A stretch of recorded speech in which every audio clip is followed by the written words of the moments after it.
تو آئیے پہلے ہم آپ کو یہ ویڈیو دکھاتے ہیں، پھر اس کے بعد میں آگے آپ سے بات کرتے ہیں۔ میں ڈرتا نہیں بولنے میں، ایک ہی بار مروں گا، بار بار نہیں۔ سبحان اللہ، جب دل کے معاملے میں نہیں ڈرا تو دل کے معاملے میں کیا ڈروں گا؟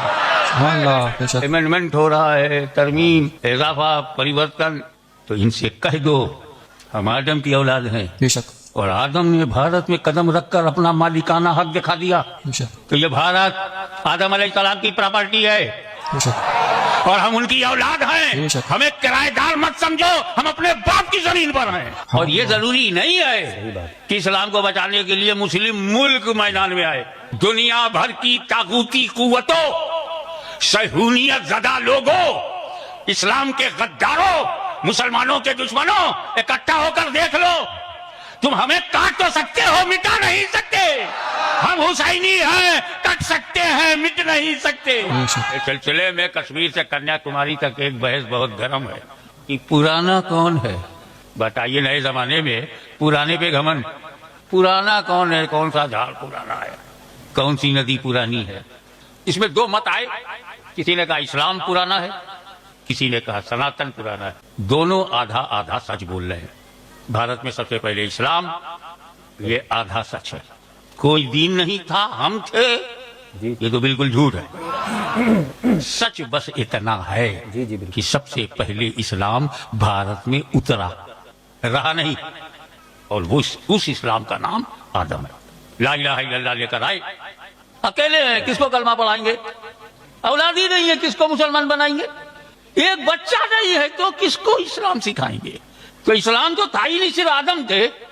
آدم کا قدم بھارت میں آیا، بس ان کے چرنوں کے پرتاپ سے بھارت مہان بنا، بس آدم کے پیکر میں نور محمدی جلوہ گر ہوا، بس اس کے بعد وہ بس سینکڑوں بارہ ڈھونڈتے رہے، ہوا کہاں ہے؟ وہ انتظار کرتی نہیں، آدم کہاں ہے؟ جنت میں ساتھ ساتھ تھے، دھرتی پر الگ الگ، نہ وہاں کوئی بچہ ہو رہا ہے، نہ وہ ماں بن رہی ہے، نہ یہ باپ بن رہے ہیں، تو تم کیسے پیدا ہوئے؟ ہم پرانے ہیں۔ سب سے پہلے اولاد تو عرب میں ہوئی، جب آدم ہوا عرفات میں ملے تب بچے پیدا ہوئے۔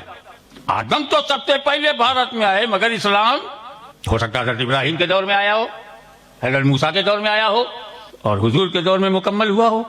تو ان سے کہہ دو ہم آدم کی اولاد ہیں، اور آدم نے بھارت میں قدم رکھ کر اپنا مالکانہ حق دکھا دیا کہ یہ بھارت آدم علیہ السلام کی پراپرٹی ہے اور ہم ان کی اولاد ہیں، ہمیں کرایہ دار مت سمجھو، ہم اپنے باپ کی زمین پر ہیں۔ اب رہی بات سنشودھن پہ سنشودھن، امینڈمنٹ پر امینڈمنٹ ہوتا رہا، قرآن کا ایک شبد نہیں بدلا۔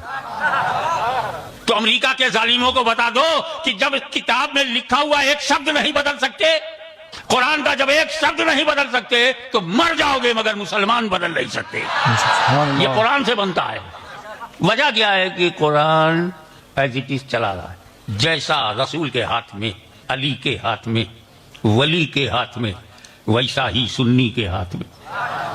اللہ کا کلام توریت بھی ہے، زبور بھی ہے، انجیل بھی ہے، لیکن اسے جب بدلا گیا تو وہ بدلتا گیا، لیکن قرآن کو بدلنے کی بہت کوشش کی گئی مگر قرآن نہ بدلا۔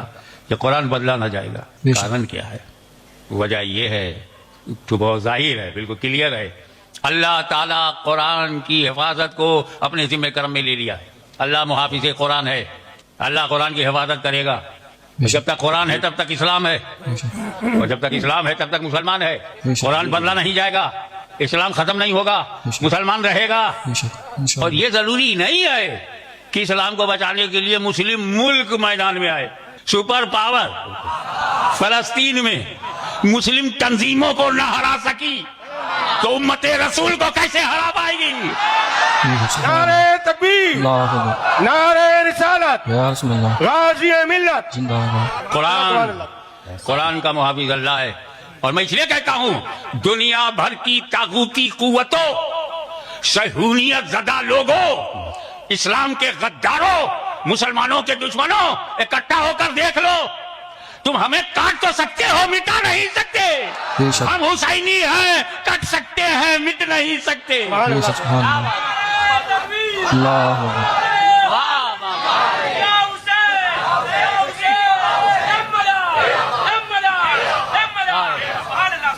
اکبر۔ میں آپ کی توجہ اس بات پر رکھنا چاہتا ہوں